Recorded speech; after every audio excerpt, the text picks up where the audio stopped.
તો મહેસાણામાં central GST વિભાગના દરોડા અને ઊંઝા ગંજ પેઢી અને ટ્રાન્સપોર્ટર્સને ત્યાં સર્ચ ઓપરેશન શરૂ કરાયું છે. ઉનાવા અને મકતુપુરની ફેક્ટરીમાં પણ રેડ પાડી વિનયકુમારની કંપની અને એસએસ ટ્રાન્સપોર્ટ સહિતની પેઢીઓમાં તપાસ તેજ કરવામાં આવી છે.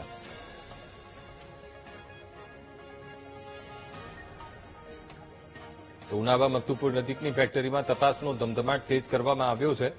તો વિનયકુમારની કંપની અને એસએસ ટ્રાન્સપોર્ટ સહિતની પેઢીઓમાં પણ તપાસ. ઊંઝામાં સેન્ટ્રલ જીએસટીની ટીમ ઉતરી છે.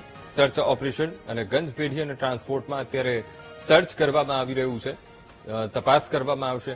સાથે સાથે ઉનાવા મકતુપુર નજીકની જેટલી પણ ફેક્ટરીઓ છે ફેક્ટરીઓમાં પણ તપાસનો ધમધમાટ તેજ કરવામાં આવ્યો છે. રેડ પાડી છે સેન્ટ્રલ જીએસટીની ટીમ ઊંઝામાં ઉતરી છે અને સર્ચ ઓપરેશન શરૂ કર્યું છે. આજનું સંવાદદાતા સુધીર ફોનલાઈન પર. સુધીર, મહેસાણામાં સેન્ટ્રલ જીએસટી વિભાગના દરોડા, શું કાર્યવાહી? જી સુધીર, લાગે છે કે સંપર્ક નથી બની રહ્યો. ઊંઝામાં સેન્ટ્રલ જીએસટીની ટીમ ઉતરી છે, સર્ચ ઓપરેશન શરૂ છે.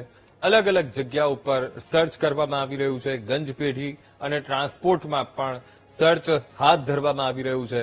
સાથે સાથે ઉનાવા મકતુપુર નજીકની ફેક્ટરીમાં પણ તપાસનો ધમધમાટ તેજ કરાયો છે.